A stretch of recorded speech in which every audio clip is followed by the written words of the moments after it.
오늘 우리에게 주신 하나님의 말씀은 다니엘서 1장 3절에서 9절 말씀입니다. 뜻을 전한다는 것이라는 제목으로 하나님 말씀 증거할 때에 하나님의 음성으로 들으시기 바랍니다. 예배 자리에 나오신 사랑하는 성도 여러분들을 주님의 이름으로 환영합니다. 이곳에 오신 여러분들에게 하나님의 은혜와 평강이 충만하기를 소망합니다. 사랑하는 성도 여러분, 한 주간 잘 보내셨습니까? 어떻게 보면은 하루는 참 무척 긴 것 같습니다. 근데 돌이켜보면요, 어떻게 한 달은 그렇게 짧게 느껴지는지 모르겠어요. 어느새 9월의 마지막 주일을 저희가 맞이하고 있습니다. 교회에 따르면 우리는 보통 대림절 앞까지가 교회에게 모두입니다. 그렇게 보면 이제 교회 입장에서는 10월, 11월 두 달밖에 남지 않았습니다. 여러분들 삶 가운데 정말 한 해를 돌아보면서 우리 하나님이 내게 얼마나 많은 복을 주셨는지를 한번 헤아려 보시기 바랍니다. 그리고 하나님이 주신 그 은혜에 나는 과연 얼마나 감사하고 살았는지도 한번 생각해 보시기 바랍니다. 그렇게 우리가 감사가 넘치는 사람은 그 마음에 하나님의 은혜가 충만한 사람이라고 저는 생각합니다. 여러분의 삶이 늘 하나님의 은혜로 충만하여서 우리의 입술이 늘 감사로 넘치는 그런 성도들이 다 되시기를 공고합니다. 성경에는요, 많은 인물들이 나옵니다. 우리가 성경이 이것이 경전이 맞나라고 느낄 만큼 성경에는 오만 군상들이 다 나옵니다. 우리는 성경을 읽다 보면 그 성경 속에서 우리와 닮은 사람을 보게 됩니다. 그리고 또 우리는 성경에서 내가 닮고 싶은 인물도 있다는 것을 알게 됩니다. 기독교인 부모들이 아들을 낳았을 때 제일 선호하는 이름이 뭔가를 이렇게 살펴보면요, 대체로 다 다니엘이거나 요셉입니다. 그러면 부모님들은 왜 아들을 낳으면 이 이름을 선호하게 될까라고 생각해보면 이 다니엘과 요셉은 한결같이 그들의 삶 가운데 하나님을 인식하고 살았다는 것을 우리가 알게 됩니다. 하나님을 인식하고 살았기 때문에 그들은 세속에 물들지 않았고 또 그런 삶을 살았기 때문에 하나님과 사람들 앞에서 존귀하게 쓰임을 받았다는 것을 우리는 알게 됩니다. 그런데요, 이 다니엘의 삶과 요셉의 삶에는 여러 가지 닮은 모습이 있다는 것 또한 우리는 발견하게 됩니다. 요셉은 어떤 사람입니까? 요셉은 17이라는 나이에 애국으로 종으로 팔려왔습니다. 그렇다면 다니엘은 어떨까요? 다니엘이 바벨론으로 포로 갈 때 그 당시에 다니엘은 15살쯤 되었다라고 얘기합니다. 이 두 어린 소년들이 한 사람은 애굽 땅에, 한 사람은 바벨론 제국에 끌려가서 포로로 살아가는, 노예로 살아가는 그런 불운한 운명의 소유자들이었다고 성경은 얘기합니다. 그리고 요셉과 다니엘은 둘 다 성경에서 발견할 수 있는 가장 어려운 사람에 속합니다. 그들은 남에게 해를 끼친 적이 없습니다. 그들이 섬기는 그 사람들에게 오히려 하나님의 복이 임하도록 해주었던 사람들이 바로 이들입니다. 그리고 다니엘과 요셉은 이방 나라에서 이스라엘 하나님의 백성들을 보존하는 큰 일을 감당했습니다. 그리고 또 이들은 그들이 살던 나라에 큰 영향을 끼쳤을 뿐만 아니라 정치적으로도 매우 성공한 사람들이었습니다. 이들의 성공의 비결은요, 하나님이 그들에게 꿈을 주셨고 또 그 꿈을 해몽할 수 있는 능력을 주셨기 때문입니다. 이들이 포기했던 꿈은 그들의 백성들에게만 영향력을 미친 것이 아니라 그들이 섬기고 있던 이방 나라에게도 복이 되었습니다. 또 요셉이 보디발의 아내의 유혹을 뿌리쳤던 것처럼 다니엘은 왕이 하사한 음식의 유혹을 뿌리쳤다는 것입니다. 또 마지막으로 이 두 사람은 비록 이방 땅에서 그들의 생애를 끝마쳤지만 그들은 반드시 하나님이 이들 백성을 회복시켜 주실 것이고 반드시 그들을 약속의 땅으로 인도해 주실 것을 그들은 굳게 믿었습니다. 이스라엘 역사 가운데 통일 이스라엘 왕국은 다윗에 의해 통일되었지만 그 아들 솔로몬의 죄로 인해서 솔로몬의 아들이 르호보암에 이르러 남북으로 나뉘게 됩니다. 유다 지파와 베냐민 지파는 남쪽 남유다 왕국이 되었습니다. 바로 이들이 바로 오늘날 우리가 얘기하는 유대인들입니다. 그리고 12지파 가운데 이 두 지파를 제외한 나머지 10지파는 북이스라엘 왕국을 이루게 되었습니다. 그런데요, 이 두 분열 왕국은 하나님의 선택된 백성임에도 불구하고 하나님의 뜻에 따라 살지 않았습니다. 하나님께서 많은 선지자를 보내서 돌아오라, 돌아오라, 내게 돌아오라 라고 외쳤지만 끝내 그들은 하나님을 떠났습니다. 돌이키지 않았습니다. 결국 그들은 패망의 길로 접어들었습니다. 먼저 북이스라엘이 주전 722년에 아수르 제국에 의해서 멸망되어 버립니다. 이때 아수르가 했던 정책을 살펴보면요, 이들은 다른 나라를 정복 전쟁을 통해서 땅을 넓혀갑니다. 그러면 그때 발생하는 포로들이 있을 거 아닙니까? 그 포로들을 어떻게 했을까요? 저 나라로 다 데려가서 함께 둥기둥기 잘 살았을까요? 그렇지 않습니다. 아수르는 이 나라에서 잡은 포로는 저 나라에 가서 흩어버립니다. 또 저 나라에서 잡은 포로는 또 다른 곳에 흩어버립니다. 결국은 그 민족의 정체성을 말살시키는 것이 그들의 정치였습니다. 그러다 보니 아수르가 북이스라엘을 점령하였을 때 북이스라엘 그 10지파들을 다 어떻게 했겠습니까? 데려가서 다른 이방 땅에 흩어버립니다. 그러면 북이스라엘 땅은 텅텅 비었을까요? 그렇지 않습니다.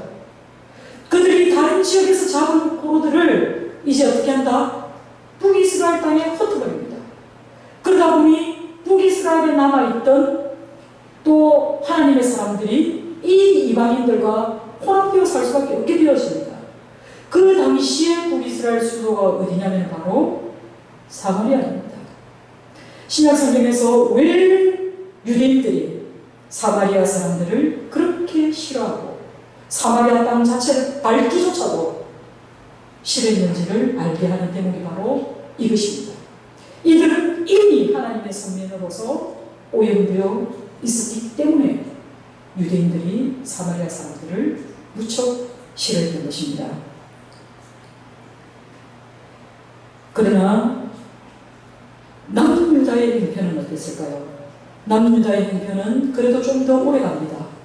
그래도 가끔씩 하나님 앞에 선함들이 나타나서 그들의 목숨은 조금 더 북이스라엘보다 조금 더 깁니다. 그러나 이들 역시 신흥 바벨론 제국에 의해서 끝내 주전 586년에 망해버립니다. 신흥 바벨론 제국은 세 차례에 걸쳐서 예루살렘을 점령해 옵니다. 유다 왕국을 세 차례에 걸쳐서 포로로 끌고 가는데요. 처음 끌고 갈 때 제일 자기들이 마음에 드는 사람, 그 다음 사람, 그 다음 사람 또 보고 또 시시껍들한 것들을 그만 데리고 가지도 않아요. 그렇죠? 그들에게도 등급이 있었다고. 다니엘은 어땠을까요? 다니엘은 바로 BC 605년경 바벨론 1차 유다 침공 당시에 포로로 바벨론으로 끌려갔던 사람입니다. 1차로 끌려갔습니다. 바벨론 제국이 귀족 출신들을 가장 먼저 끌고 간 이유는 그들을 제국에 복속된 그런 다른 지역의 영수로 혹은 다른 지역의 통치자로 그들을 보내기 위해서 효율적으로 바벨론 제국의 그 문화를 전파하는 자로 삼기 위해서 포로로 끌고 온 각국 출신의 영재들을 황실에서 직접 그 사람들을 데리고 와서 교육시켰습니다. 그것이 바로 바벨론의 정책이었습니다. 이때 다니엘은 유다 왕국에서도 출신이 귀족이었습니다. 귀족 집안의 후예로서 바벨론에 포로로 끌려와서 바벨론 황실에서 성장하고 또 교육을 받았던 것이 바로 다니엘입니다. 패망한 나라의 백성으로서 신은 바벨론 강국에 끌려왔던 이 소년 다니엘이 8절에 이렇게 기록되어 있습니다. 뜻을 정하였다 라고 기록하고 있습니다. 여러분, 뜻을 정한다는 것이 무엇입니까? 그리고 선명한 뜻이 이끄는 대로 살아가는 사람의 모습은 어떤 것일까요? 뜻을 정한다 라고 얘기하면 언뜻 떠오르는 것이 작심삼일입니다. 우리가 뭔가를 생각하고 계획하는 것이 3일을 넘기기가 어렵다. 우리가 그렇게 실력이 없어요. 우리의 계획이나 우리의 시작은 아주 창대합니다. 그런데 우리의 끝은 어떻습니까? 희미하거나 도대체 내가 뭘 계획했던가 조차 기억도 잘 안 날 만큼 용두사미로 끝나는 일이 너무나 비일비재합니다. 계획을 세우는 것은 오히려 내가 뭘 잘 못하고 사는지를 체크하는 체크리스트 같습니다. 오히려. 왜 번번이 이런 결말에 이르게 됐을까요? 그것은 뜻을 정한다는 것이 그만큼 어렵기 때문입니다. 그렇다면 뜻을 정한다는 것은 지금 내가 손에 쥐고 있는 그 무엇을 내가 내려놓는 것을 말합니다. 뜻을 정한다는 것은 세상적인 유익을 내가 버려야 하기 때문에 어렵습니다. 또 뜻을 정한 사람은 일상적인 삶 속에서 구별된 정체성을 드러내야 할 때가 많기 때문에 어렵습니다. 실제 우리가 내가 그리스도인으로서 내 정체성이 한 방에 드러나는 게 술자리입니다. 특히 남자분들 술자리에 가셔서 잔들이 돌아갈 때 저는 그리스도인이기 때문에 이 잔을 마시지 않겠어요 라는 건 사실 쉽지 않습니다. 또 사업을 하시는 분이나 산거리에 종사하시는 분 가운데 조금만 내가 눈 감으면 큰 이익이 눈앞에 있습니다. 그럴 때 내가 그리스도인이기 때문에 나는 불법과 편법을 쓰지 않겠어요 라기가 쉽지 않습니다. 세상과 다른 가치관으로 살아야 하기 때문에 우리는 손해를 감수하더라도 하나님의 법칙대로 선택하며 살아야 하기 때문에 어렵습니다. 그런데 이 어린 다니엘이 오늘 본문 말씀을 보니까 뜻을 정하였다라고 얘기합니다. 그렇다면 우리는 다니엘의 삶 속에 나타난 그가 정한 뜻이 무엇을 의미하는지를 세 가지로 살펴보고자 합니다. 먼저 뜻을 정한다는 것은요, 하나님과의 관계를 내가 분명히 설정하겠다는 뜻입니다. 지금 이 결단을 하고 있는 사람은요, 생각이나 가치관이 이미 성숙한 청년이 아닙니다. 어른이 아닙니다. 겨우 15살 정도의 어린 소년이 내가 하나님과의 관계를 깨뜨릴 수 있는 그 무엇도 나는 결코 하지 않겠다 라고 결단했다는 것입니다. 그것이 본문 5절에 나와 있는데요, 또 왕이 지정하여 그들에게 왕의 음식과 그가 마시는 포도주에서 날마다 쓸 것을 주어 3년을 기르게 하였으니 라고 기록되어 있습니다. 당시 신흥 바벨론 제국의 외교 정책은 아까 말씀드린 대로 바벨론으로 끌려온 그 사람들에게 이들의 정책은 상당히 관대했습니다. 오히려. 그래서 아수르 제국 사람들과는 달리 바벨론으로 끌려온 그 많은 종족들은 국제 결혼을 강요받지 않았습니다. 그리고 그들 종족대로 한 촌락을 이루면서 살 수 있도록 배려도 해주었습니다. 또한 포로민들이 경제적으로 제국의 발전을 도모할 수 있도록 여러 가지로 그들을 돕기도 했습니다.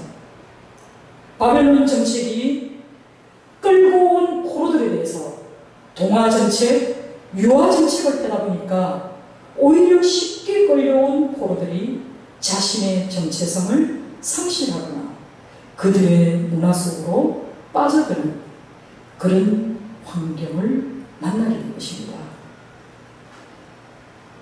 다니엘은 포로로 끌려온 어린 신인지 소년입니다. 얼마든지 좋은 환경에서 교육을 받을 수 있도록 허락도 받았습니다.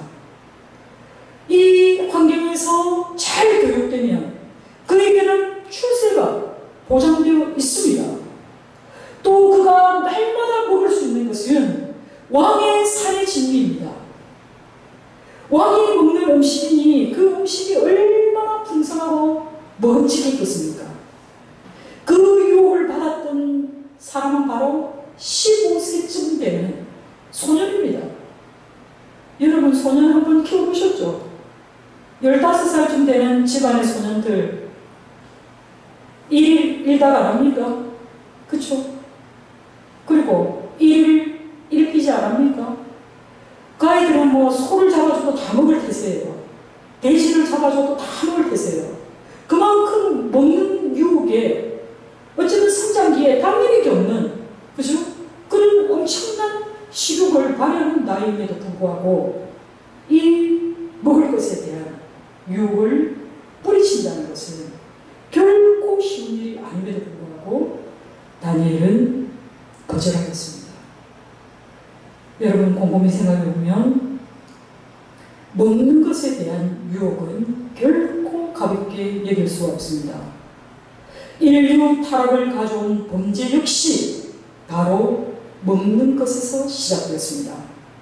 에덴 동산에서 아담과 하와가 사단의 유혹을 받아 먹으라고 권한 그 선악을 알게 하는 나무의 열매를 따먹음으로써 그들은 하나님께 범죄하였습니다. 우리 생각에는 아이고 뭐 그 한낱 과일 하나 따먹었다고 이렇게 엄한 벌을 내리시는 거 하나님 너무하신 거 아니야? 라고 생각할 수 있습니다. 그러나 선악을 알게 하는 나무는 바로 하나님이 하나님 되시고 인간은 그의 피조물임을 알게 하는 나무였습니다. 우리는 그 선악을 알게 하는 나무를 바라볼 때마다 하나님과의 관계 속에서 내가 어떤 존재인가를 깊이 깨닫고 인정해야 할 하나님이 정한 표식이었습니다. 그렇기 때문에 이 나무는 한낱 한 그루의 나무라고 생각해서는 결코 안 될 것입니다. 선악을 알게 하는 이 나무의 열매를 따옴으로써 하나님이 너희가 먹는 날에는 반드시 죽으리라 말씀하신 그 열매를 먹음으로써 최종적으로 하나님과의 단절을 가져왔던 것이 바로 이 먹는 문제였습니다. 그러면 우리 주님은 어떻습니까? 우리 주님도 광야 40일 금식하신 후에 제일 먼저 사탄으로부터 받은 유혹이 바로 이 먹는 문제였습니다. 예수님도 너무 배가 고프셨기 때문에 참 힘들었을 겁니다. 그때 사단이 예수님께 속삭입니다. 네가 정말 하나님의 아들이거든 명하여 이 돌들을 떡등이 되게 하라 라고 유혹합니다. 배고픈 마음에 그렇게 할 수도 있지요 라고 생각할 수 있지 않겠습니까? 그러면 예수님이 사단의 말에 순종한 거네요. 그렇죠? 떡덩이를 돌덩이를 떡덩이로 만들어 먹으면 배고픈 게 문제가 아니라 단순한 문제가 아닙니다. 이 문제는. 그때 예수님은 뭐라고 하십니까? 사람이 떡으로만 살 것이 아니요 하나님의 입으로부터 나오는 모든 말씀으로 살 것이라고 말씀합니다. 사단의 유혹을 물리치실 때 우리 주님이 사용하신 것은 하나님의 말씀입니다. 또한 먹는 문제 역시 우리에게 중요하지만 예수님이 말씀하신 이 말씀은 더 가치 있는 것을 선택하며 살아가는 말씀입니다. 그렇다면 다니엘이 선택한 더 가치 있는 일은 무엇일까요? 그것은 8절에 다니엘은 뜻을 정하여 왕의 음식과 그가 마시는 포도주로 자기를 더럽히지 아니하리라 하고 자기를 더럽히지 아니하도록 환관장에게 구하니라고 기록하고 있습니다. 그가 정한 뜻에는 자기를 더럽히지 않겠다는 결단이 있는 것입니다. 당시에 바벨론 왕의 음식은 그들의 신인 바벨론 신인 마르두게에게 먼저 제물로 바쳐진 음식이 사람들에게 제공되었습니다. 우리도 명절이 되면요 최상의 고기를 선물하는 것을 최고의 선물로 여기지 않습니까? 그렇다면 이 당시 그 광활한 제국의 왕이 그들에게 하사한 이 상품은 상품 중에 상품, 베스트 오브 베스트가 아니겠습니까? 정말로 먹음직스러울 그 음식을 다니엘이 거절합니다. 다니엘은 자기에게는 유익이 된다 하더라도 이것이 바로 하나님과 나의 관계를 깨뜨리는 것이라면 결코 하지 않겠다라고 결단한 것입니다. 그 다음으로 뜻을 정한다고 하는 것은 자기가 무엇을 해야 할지 분명히 알았던 것입니다.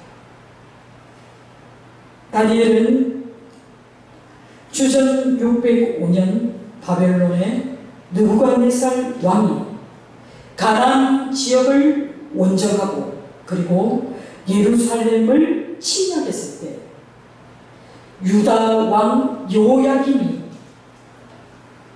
빼앗겼던 그 성전에 있는 그릇들과 함께 바벨론으로 끌려갔던 사람입니다.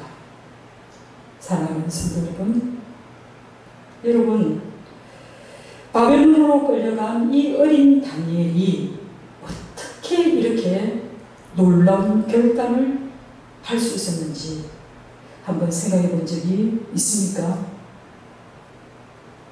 다니엘의 부모님이 다니엘을 여호와 절대 신앙으로 그 아들을 매우 헌신적으로 키우지 않았다면 다니엘이 이런 사람이 될 수 있었을까요? 지가 알아서 터득하고, 지가 알아서 공부하고, 지가 알아서 하나님이 어떤 분인가를 발견하고 이 어린아이가 이런 결단을 하게 되었을까요?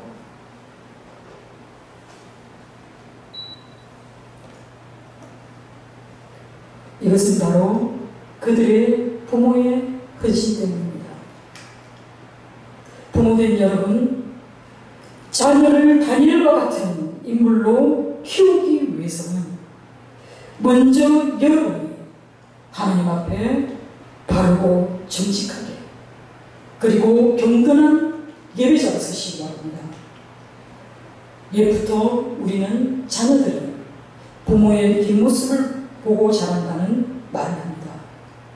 우리가 어떤 말과 훈계로 자녀를 교육하기보다 내 모습을 통해서 아이들이 하나님을 보는 것이 더 중요한 일입니다. 우리가 삶을 대하는 태도가 오히려 더 운명보다도 더 큰 소리로 우리 아이들에게 교훈하고 있다는 것을 반드시 기억하시기 바랍니다. 비록 나라를 잃고 포로로 끌려가는 참담한 상황일지라도 다니엘은 내가 누구인가를, 그리고 내가 누구의 백성인가를, 내가 누구의 자녀인가를 그는 분명히 알고 있었습니다. 그리고 내가 믿는 하나님은 어떤 분이신지 그는 분명하게 알고 있었습니다. 그와 같은 다니엘의 신앙 고백이 바로 뜻을 정한 후에라고 성경은 기록하고 있는 것입니다. 그렇기 때문에 다니엘은 뜻을 정한 대로 경건한 믿음의 생활을 할 수 있었습니다. 다니엘서 6장 10절에 우리가 즐겨 읽는 다니엘에 관한 기록이 있습니다.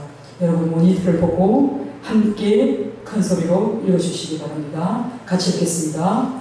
다니엘이 이 조서에 왕의 도장이 찍힌 것을 알고도 자기 집에 들어가서 윗방에 올라가 예루살렘으로 향한 창문을 열고 전에 하던 대로 하루 3번씩 무릎을 꿇고 기도하며 그의 하나님께 감사하였더라. 아멘.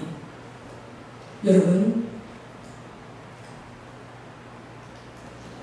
다니엘에게 전달된 이 조서의 내용은요, 무엇이냐면 30일 동안 누구든지 바벨론 왕 이외에 어떤 신에게나 어떤 사람에게나 무엇을 구하면 안 된다는 거예요. 만약에 어떤 신이나 어떤 사람에게도 뭔가를 구한다, 즉 기도하면 어떻게 하겠다? 사자굴에 던져버리겠다는 그런 내용입니다. 이 조서의 내용을 다니엘은 이미 알고 있었습니다. 그러나 다니엘은 비록 내가 사자굴에 던져진다 할지라도 그는 하나님께 기도하기를 멈추지 않았습니다.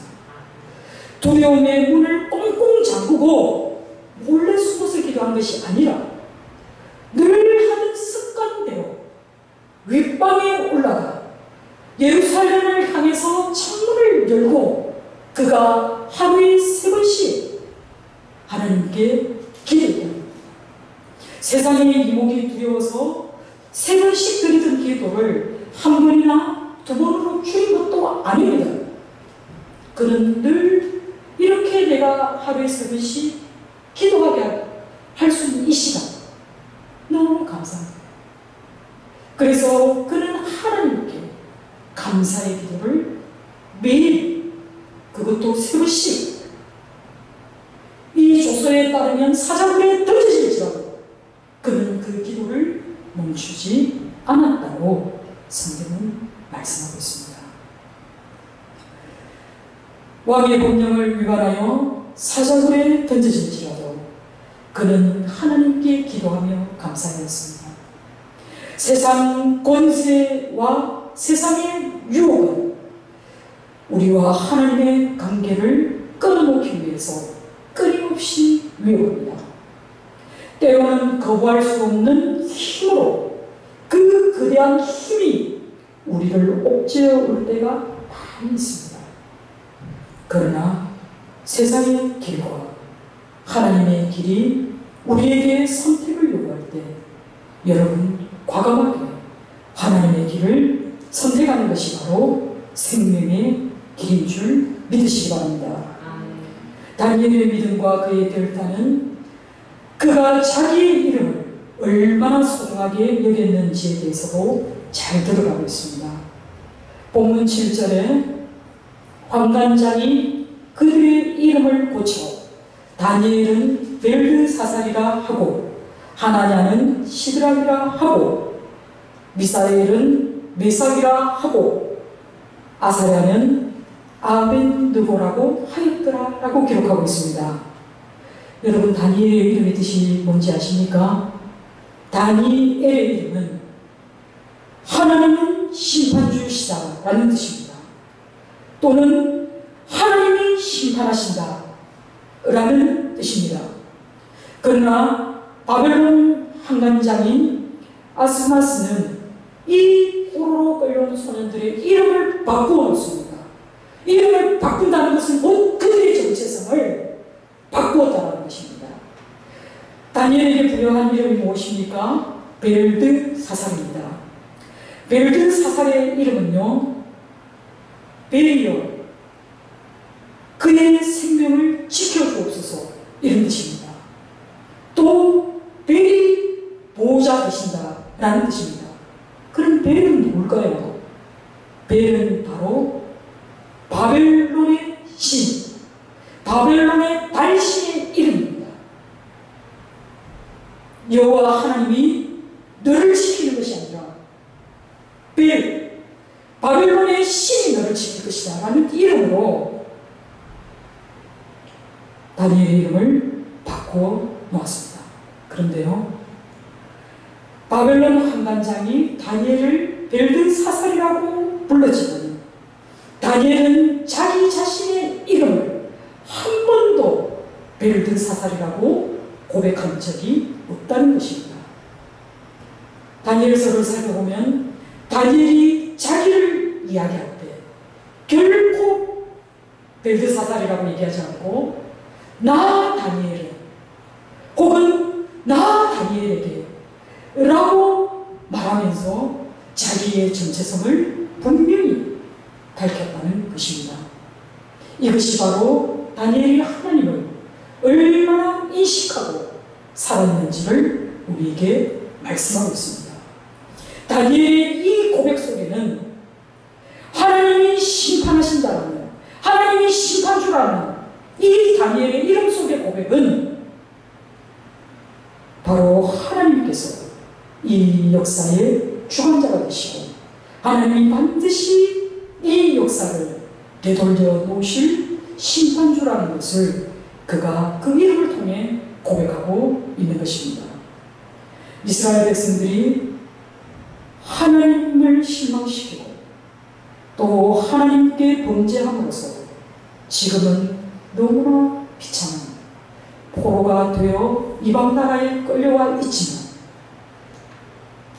다니엘은 꿈꾸는 자로서 또 그 꿈을 행할 능력을 가진 자로서 그가 본 것은 온 우주의 주관자 되시고 심판자 되시는 이가 바로 바벨론의 신 벨이 아니라 마르둑도 아니고 오직 여호와 하나님이시라는 것을 확신하였습니다.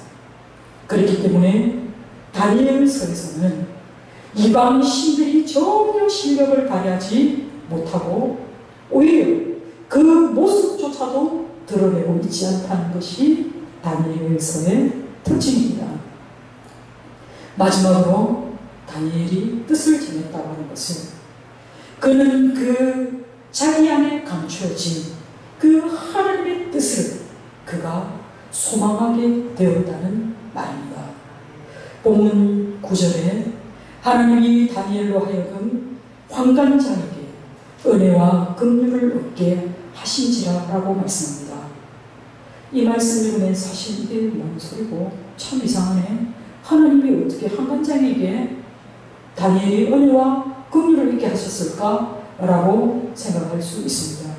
그래서 이 말씀을 세상적인 관점과 선지자적인 관점에서 얼마나 차이가 있는지를 보여주고 있는 것이 바로 이 한 줄 말씀입니다. 다니엘서에는 이와 같은 사실을 무려 3차례나 강조하고 있습니다. 사실 고대 사회에서요, 전쟁은 바로 신들의 전쟁이었습니다. 내가 믿는, 우리 민족이 믿는 그 신들이 우리를 대신해서 싸운다라고 생각했던 것이 바로 고대의 전쟁이었습니다. 그래서 세상적인 관점에서 보면요, 이스라엘 백성들이 이제 바벨론에게 멸망당해서 포로로 끌려온 것은 이스라엘의 하나님 여호와가 바벨론의 그 신 마르두기에 패배한 것이 아니냐라고 생각할 것입니다. 그러나 선지자는 뭐라고 얘기합니까? 실제로는 하나님께서 자기 백성을 바벨론의 손에 넘겼기 때문에 빚어진 일이라고 증거하고 있습니다. 이것이 1장 2절의 말씀입니다. 그렇다면 세상적인 관점에서 보면 다니엘과 그의 세 친구들은 우상에게 바쳐진 그 고기 먹는 것을 거절하였습니다. 그렇지만 고기를 먹지 않아도 그들이 살 수 있었던 것은 그들이 환관장과 그들의 관계가 좋았기 때문에 그런 거 아니냐, 그렇게 얘기할 수 있습니다. 환관장이 그들을 배려했으니까 이런 일이 있지 않았냐라고 얘기할 수 있지만, 오늘 9절에서 뭐라고 얘기합니까? 실제로는 하나님이 일이 이렇게 되도록 그 보이지 않는 손으로 조정하셨다라고 말씀하시는 겁니다. 그리고 세 번째로 세상적인 관점에서 보면 이 다니엘과 세 친구가 바벨론의 지혜자들보다도 더 뛰어난 그런 사람이 된 것은 바벨론에서 그 포로로 끌려온 아이들을 잘 교육시켜줘가지고 그들을 좋은 요직에 배치해 주었으니까 오히려 느부갓네살 왕의 배려 때문에 생긴 결과가 아니냐라고 생각할 수 있습니다.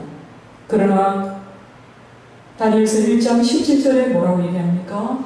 1장 17절에 하나님께서 이 소년들에게 지혜를 주셨다라고 말씀했습니다.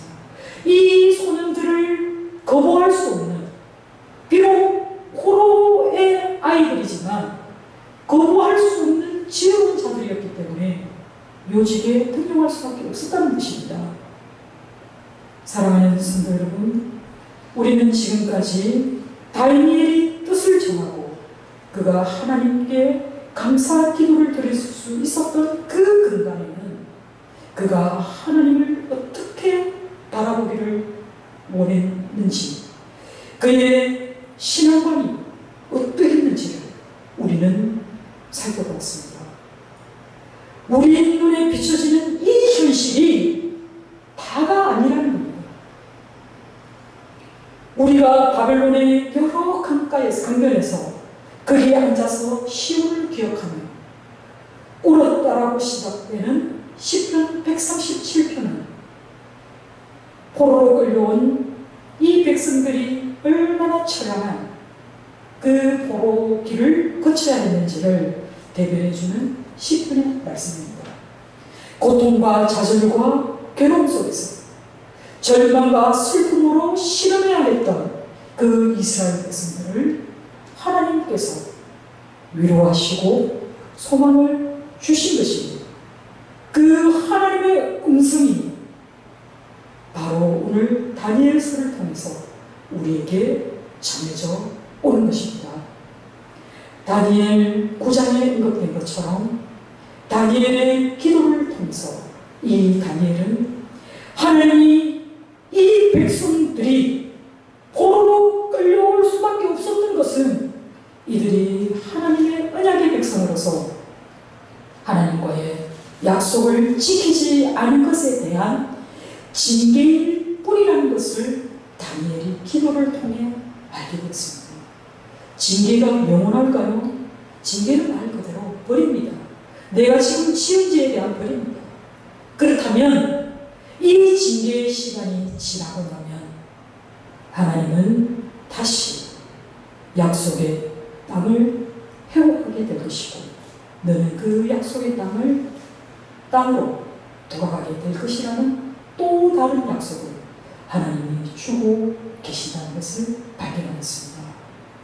그렇기 때문에 하나님을 신실하게 믿고 의지하는 주의 백성들은 어떤 고난이 닥칠지라도 우리 앞에 어떤 시련이 우리를 위험에 빠뜨린다 할지라도 우리는 결코 염려할 필요가 없습니다. 왜냐하면 우리 눈앞에 보이는 이 현실이 역사를 주관하시는 하나님의 선한 계획 가운데 있기 때문에 우리는 하나님을 신실하게 믿으면 되는 것입니다.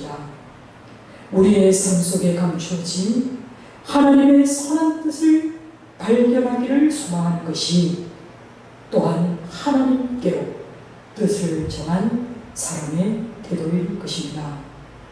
사랑하는 성도 여러분, 이미 어린 시절부터 죽기까지 하나님에 대한 신앙을 저버리지 않은 그 순전한 믿음과 그 경건한 그의 신앙생활이 다니엘을 바벨론 제국은 물론이고 그 뒤에 일어나는 메대 바사 연합 가도 제국에 그리고 그 이후 통합된 바사 제국 초기에 이르기까지 상호 연속적으로 발행하는 그 제국 왕실에서 다니엘은 재정이 아직 분화되어 있지 않았던 그 곳에 황실 종교 자문위원으로서 부동의 종교적 지위를 누리며 일생을 마감하게 되었습니다. 사랑하는 성도 여러분, 여러분은 어디에 뜻을 두고 있습니까? 여러분의 뜻은 여러분 눈앞에 선명한 뜻입니까? 여러분이 정한 그 뜻이 바로 그 길이 여러분의 마지막 모습이 될 것입니다. 뜻을 반듯하게 세우고 그 길 위에서 좌로나 우로나 치우치지 말고 힘있게 살아가는 모든 성도들이 다 되시기를 주님의 이름으로 축원합니다. 기도하겠습니다. 어린 다니엘이 하나님께 뜻을 정하였더니 그의 삶이 어떤 상황 속에서도 요동하지 않고 반듯하게 묵묵하게 하나님의 길, 그 생명의 길을 걸어간 것을 오늘 말씀을 통해 알게 되었습니다. 부모된 자로서 우리의 아이들을 어떻게 키워야 할까? 어디에서 교육을 시키고 어디에서 더 좋은 선생을 만날까 염려하지 않고 하나님 앞에 바르고 정직한 자로 살 수 있도록 가르치고 또 본이 되는 우리 성도들이 되게 하여 주시옵소서. 하나님 말씀에 길이 있고 하나님의 말씀에 생명이 있음을 오늘 우리에게 말씀하여 주셔서 감사합니다. 예수님의 이름으로 기도드립니다. 아멘.